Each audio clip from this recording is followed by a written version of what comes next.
Olá, boa noite. Meu nome é Ellen. Vou apresentar sobre a fotossíntese em forma de mapa mental da professora Franciele da disciplina Bioquímica. Bom, primeiro quesito é que a fotossíntese é o processo de produção de energia, certo? Utilizado pelos seres vivos verdes, chamados de fotossintetizantes, que seriam as algas verdes, as plantas e as cianobactérias. Duas informações importantes é que os cloroplastos armazenam clorofila e a clorofila armazena e absorve a luz solar, no caso. Bom, como eu disse, a fotossíntese ela ocorre em organelas denominadas cloroplastos, e essas organelas estão presentes nas mais diversas partes da planta. Entretanto, a sua maior ocorrência é no tecido interior das folhas, que é denominado como mesófilo. Bom, os cloroplastos eles são constituídos por uma membrana dupla que os reveste. E além desse conjunto de membranas externas, também possui dois conjuntos de membranas internas, que é as lâmulas e os tilacoides. Os tilacoides eles podem ser encontrados empilhados uma estrutura denominada grana. E é nos tilacoides que se encontram no qual os pigmentos, e os pigmentos são substâncias que captam luz, como as clorofilas, os carotenoides e as ficobilinas, sendo a principal delas a clorofila A. Bom, diferentemente da maioria das demais organelas, os cloroplastos apresentam o seu próprio DNA, então eles possuem um espaço interno denominado estroma.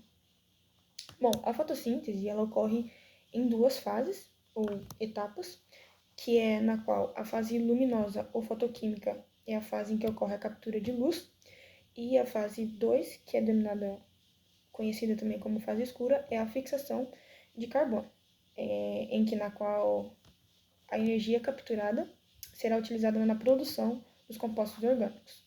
E a fase luminosa ou fotoquímica ocorre nos tilacoides, onde encontra os pigmentos, e a fase escura, que é a fixação de carbono, ocorre no estroma.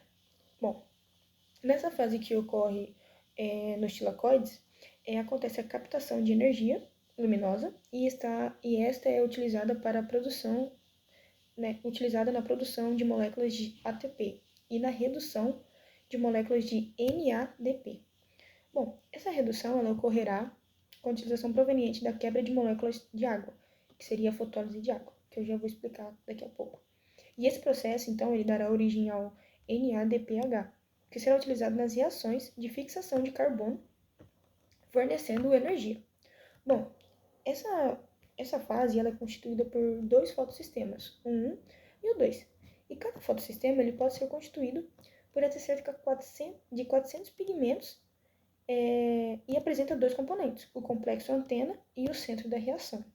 O complexo antena ele é constituído por moléculas de pigmento, na qual absorve a energia luminosa e transfere para o centro da reação, em que ela será convertida então em uma energia química. O centro de reação ele é constituído por proteínas e clorofila. Bom, a energia luminosa ela é absorvida por uma molécula de pigmento no complexo antena e transferida para uma outra molécula de pigmento. Então, sucessivamente, vai acontecer até atingir o centro da reação, no qual se encontra um par de moléculas de clorofila, que é associado a proteínas específicas. Bom, quando uma molécula de clorofila absorve a energia, um dos seus elétrons é transferido para um receptor de elétrons.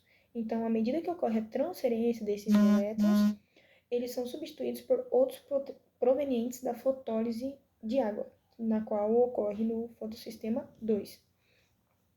O receptor final dos elétrons é uma proteína chamada ferredoxina, que irá transferir os elétrons para NADP, reduzindo então os NADPH. O processo de fotólise de água liberará prótons que serão bombardeados para o lúmen do tilacoide. Então, ele estimula a síntese de ATP. O processo de fotólise de água também responsável pela produção de O2.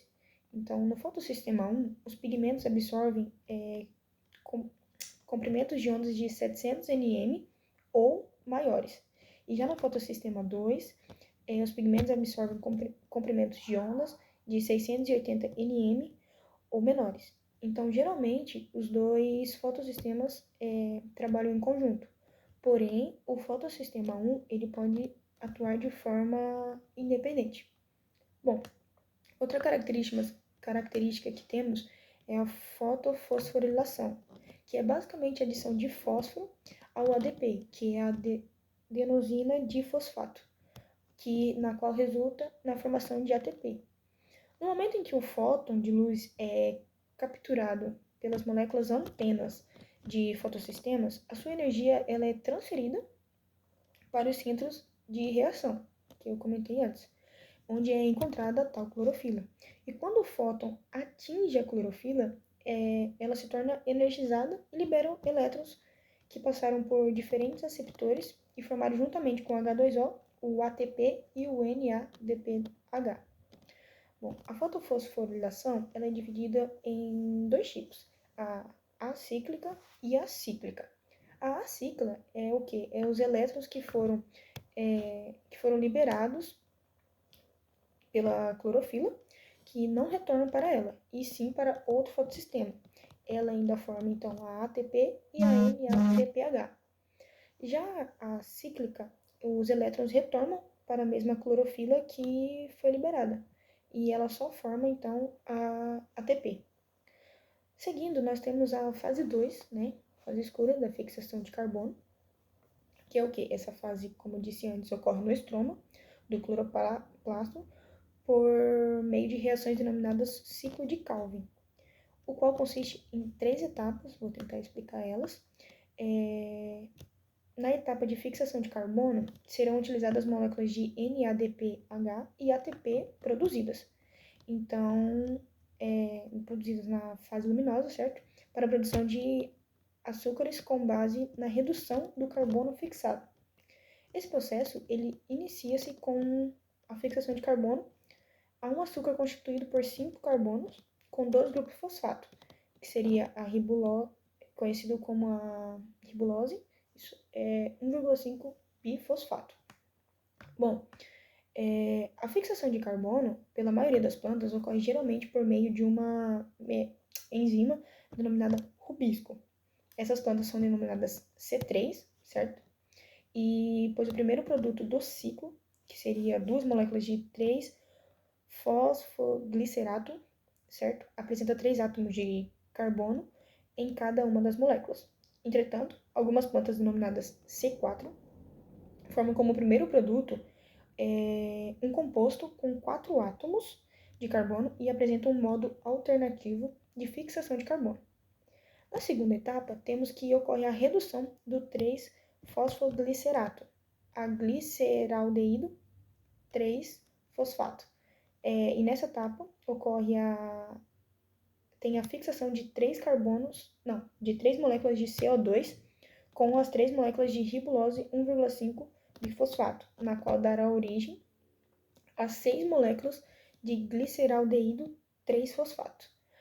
Na terceira etapa e última etapa também do ciclo de Calvin, como estou explicando, só reforçando, 5 dessas 6 moléculas de gliceraldeído 3-bifosfato, gliceraldeído 3-fosfato, são formadas na segunda etapa. Então, são usadas para regenerar 3 moléculas de ribulose 1,5 bifosfato, que é o material inicial, fechando assim o ciclo.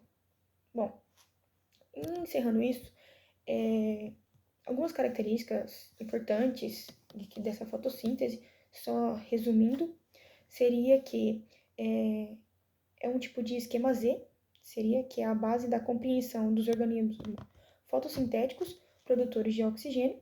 Ele é responsável pela operação de fotossistemas física e quimicamente distintos, e cada um dos seus próprios pigmentos, antena e centros de reações fotoquímicos.